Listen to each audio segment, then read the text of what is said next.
Delhi liquor scam లో ED arrest remand ఉత్తర్వుల్ని సవాల్ చేస్తూ ఎమ్మెల్సీ కవిత సుప్రీంకోర్టును ఆశ్రయించారు. తన అరెస్టు అక్రమమని, రిమాండ్ ఉత్తర్వుల్ని రద్దు చేయాలని కోరుతూ తాజాగా పిటిషన్ దాఖలు చేశారు. కేంద్ర ప్రభుత్వం చేతిలో ఈడీ కీలుబొమ్మగా మారిందని ఆరోపించారు. ఈడీ అధికారులు పొలిటికల్ ఎజెండాతో పనిచేస్తున్నారని పిటిషన్లో ప్రస్తావించారు. ఈడీ తీరును నిరసిస్తూ మొత్తం 537 పేజీల సమగ్ర వివరాలతో కవిత తరపు న్యాయవాది మోహిత్ రావు సుప్రీంకోర్టులో ఫ్రెష్ పిటిషన్ దాఖలు చేశారు. అయితే విచారణ జాబితాలో ఈ పిటిషన్ నమోదు కాకపోవడంతో నేడు సీజేఐ బెంచ్ ముందు ఈ అంశాన్ని మెన్షన్ చేయనున్నట్లు అడ్వకేట్లు తెలిపారు. కాగా సుప్రీంకోర్టులో ఇచ్చిన హామీకి విరుద్ధంగా ఈడీ అధికారులు తనను అరెస్టు చేశారని కవిత పిటిషన్లో ఆరోపించారు. ఏడాది కాలంగా తన పిటిషన్ పై జరిగిన వాదనలు, సుప్రీంకోర్టు ఉత్తర్వుల్ని ఈ పిటిషన్ కు జత చేశారు.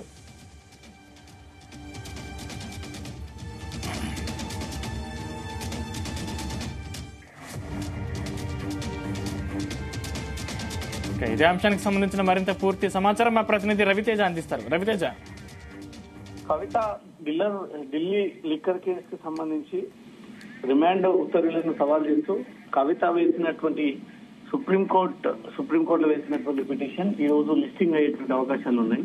తన అరెస్టు అక్రమమని, రిమాండ్ ఉత్తర్వులను రద్దు చేయాలని కోరుతూ కవిత తరఫున న్యాయవాది పిటిషన్ దాఖలు చేయడం జరిగింది.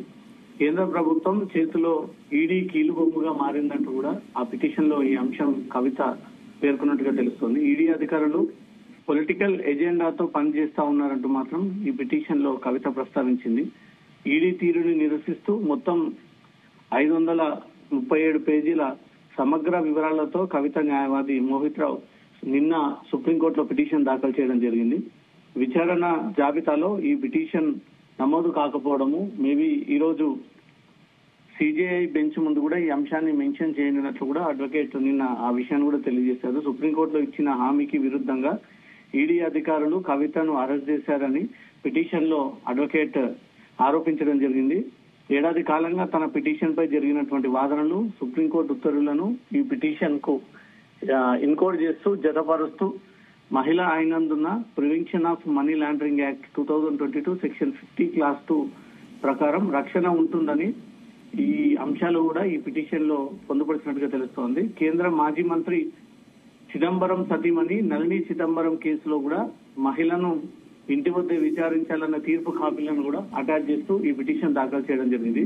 సుప్రీంకోర్టులో పిటిషన్ పెండింగ్ లో ఉండగానే సోదాల పేరుతో హైదరాబాద్ లో తన నివాసంలోకి వచ్చినటువంటి ఈడీ అధికారులు అక్రమంగా తన అరెస్ట్ చేశారని పిటిషన్ లో కవిత ప్రస్తావన కూడా తీసుకొచ్చింది. కోర్టులో ప్రవేశపెట్టి కస్టడీ తీసుకున్నటువంటి తీరును వివరించారు.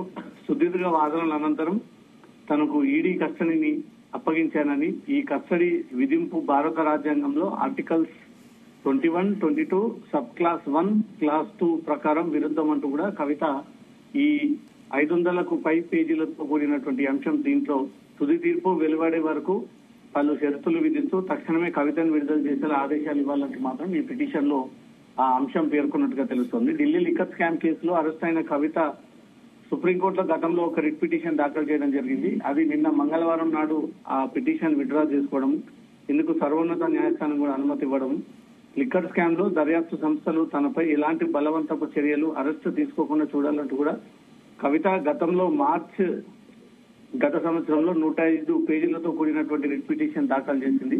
ఈడీ ఆఫీస్ కు మహిళను విచారణకు పిలవవచ్చా, అందులో సవాల్ చేశారు. ఏడాది కాలంగా పిటిషన్ వాయిదా పడుతూ వస్తా ఉంది. నిన్న ఆ పిటిషన్ ని కూడా వీళ్ళు జడ్జ్ అనుమతితో ఆ పిటిషన్ ని కూడా విత్డ్రా చేసుకోవడం జరిగింది. కవిత తాజాగా వేసినటువంటి పిటిషన్ లిస్టింగ్ అయితే ఈ రోజు విచారణకు వచ్చేటువంటి అవకాశం ఉంది. రవితేజ, అంటే సుప్రీంకోర్టు కేవలం వారం రోజులు గడువు మాత్రమే ఇచ్చింది. ఇప్పటికే ఆల్మోస్ట్ 4-5 రోజులు అయిపోయాయి. అంటే ఇంకా కేవలం 2-3 రోజులు మాత్రమే మిగిలి ఉన్నాయి. నిన్న జరిగినటువంటి విచారణలో కవిత ఏవైనా అంశాలు వెల్లడించారా? అధికారులు ఏమంటున్నారు?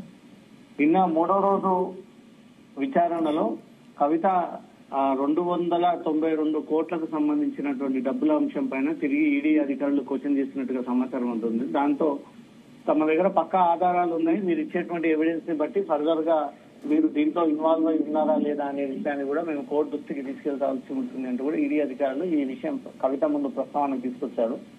తాను ఇప్పటికి కూడా ఈ తప్పు తాను చేయలేదని, తనకు ఈ రకంగా జరుగుతుందనే విషయం తెలియదని, ఇంత పెద్ద స్కామ్ అనేది తన నోటీస్ లో లేదని, వ్యాపారంలో పెట్టుబడులు పెట్టడానికే ఇతర రాజకీయ నాయకులు వ్యాపారవేత్తలతో కలిసి దీంతో ఇన్వాల్వ్ అయి ఉన్నానే తప్ప ఇంత పెద్ద స్కామ్ జరుగుతుంది, దేశవ్యాప్తంగా ఇంత పెద్ద హాట్ టాపిక్ గా క్రియేట్ అవుతుందన్న ఒక విషయం తనకు తెలియదు అంటూ మాత్రం కవిత విచారణలో ఈ రకమైనటువంటి స్టేట్మెంట్స్ ఇచ్చుకుంటా వస్తోంది. ప్రతిదీ కూడా వీడియోగ్రాఫర్ రూపంలోనే అధికారులు వాటి చిత్రీకరణ చేపడతా ఉన్నారు. 7 రోజుల కస్టడీ ముగిసిన తర్వాత ఆ వీడియోగ్రాఫ్ అంతా కూడా కోర్టులో ప్రొడ్యూస్ చేసి కవిత విచారణకు సహకరించట్లేదు, అడిగిన దేనికి సమాధానం ఇవ్వట్లేదు, పొంతన లేనటువంటి సమాధానాలు ఇస్తుంది అంటూ కూడా ఇవన్నీ కూడా కోర్టు దృష్టికి తీసుకెళ్లేటువంటి అవకాశం ఉంది.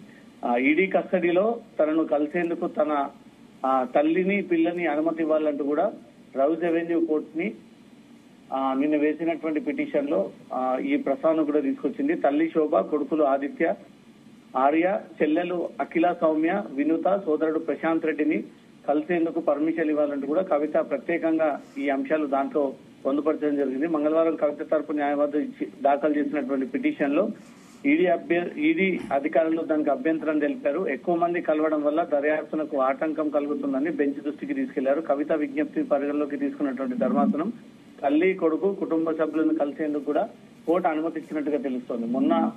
మొదట కవితను ప్రొడ్యూస్ చేసినప్పుడు కుటుంబ సభ్యుల్లో కొంతమందికి మాత్రమే అనుమతి ఇచ్చింది. కానీ ఇప్పుడు నేరుగా కొడుకుకి, కూతుర్లకు, తన సోదరుడికి కూడా ఈ అవకాశాన్ని కల్పిస్తూ ఈ వెసులుబాటు కల్పించడంతో కోర్టు కూడా ఆదేశాలు జారీ చేసినట్టుగా తెలుస్తుంది. కేటీఆర్ ప్రస్తుతం ఢిల్లీలోనే ఉన్నారు. అడ్వకేట్ తో మంతనాలు చెబుతూ అడ్వకేట్ తో ఎప్పటికప్పుడు ప్రస్తుత పరిణామాలను, పరిస్థితులను తెలుసుకొని ఏ రకంగా మూవ్ అవ్వాలి, కవిత రిమాండ్ మళ్ళీ ఎక్స్టెండ్ అవ్వకుండా తనను జైలుకి పంపకుండా బెయిల్ వచ్చే విధంగా ఎలా వ్యవహరించాలనే దాంట్లో కూడా లీగల్ టీమ్ సలహాలు తీసుకొని కేటీఆర్ బృందం అంతా కూడా ఈ ఎక్సర్సైజ్ అక్కడ చేస్తా ఉన్నట్టుగా తెలుస్తా ఉంది. సందీప్, రవితేజ అంటే జైల్లో ఉన్నటువంటి సుకేష్ చంద్రశేఖర్ కూడా ఈ విషయంపై స్పందించారు. అంటే కవితను, చంద్రశేఖర్ ని ఇద్దరిని ఒకేసారి విచారించే అవకాశం ఉందా? సుకేష్ రాసినటువంటి లేఖ ఎప్పుడు కూడా కోర్టు గాని దర్యాప్తు సంస్థలు గాని పరిగణలోకి తీసుకోలేదు. ఒక అజ్ఞాత వ్యక్తి, మతి స్థిమితం సరిగా లేనటువంటి వ్యక్తి, తనకు సంబంధం లేనటువంటి దాంట్లో తనకే సంబంధం ఉందంటూ తనే క్లెయిమ్ చేస్తున్నటువంటి వ్యక్తి ఎక్కడ కూడా దర్యాప్తులో ఇప్పటి వరకు సుకేష్ చంద్రశేఖర్ అనే ఒక పేరు వెలుగులోకి వచ్చినటువంటి ఇన్ఫర్మేషన్ ఇప్పటి వరకు పోలీసులు గాని దర్యాప్తు సంస్థలు గాని ఆ సమాచారాన్ని కోర్టుకు తెలియజేయలేదు, ఉన్నతాధికారులకు తెలియజేయలేదు. అతను ఒక మానసికంగా ఇబ్బంది పడుతున్నటువంటి ఒక రోగి అంటూ మాత్రం అధికారులు ఈ విషయాన్ని ఉన్నతాధికారుల దృష్టికి తీసుకెళ్లడం జరిగింది.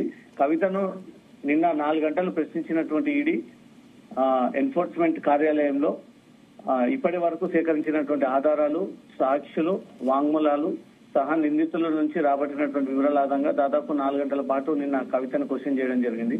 నిన్న ఉదయం 10:30 నుంచి మొదలుకొని మధ్యాహ్నం 12 గంటల వరకు కూడా లంచ్ బ్రేక్ ఇచ్చి మళ్ళీ 3 గంటల తర్వాత నుంచి 5 గంటల వరకు కూడా ఈ విచారణ జరిగినట్టుగా చెప్తోంది. పాలసీ రూపకల్పన సందర్భంలో ఢిల్లీ, హైదరాబాద్ లో హోటల్స్ లో జరిగిన మీటింగ్లు, సౌత్ గ్రూప్ సభ్యుల ఫోన్లో దొరికిన కీలక ఆధారాలు కూడా ప్రశ్నించడం, ముఖ్యంగా 100 కోట్ల రూపాయల ముడుపులు ఆమ్ ఆద్మీ నేతలకు చేరవేయడంపై మాత్రం ఈ విషయాన్ని కవిత నుంచి రాబట్టేటువంటి ప్రయత్నాలు చెప్తా ఉన్నారు. Right, thank you Raviteja.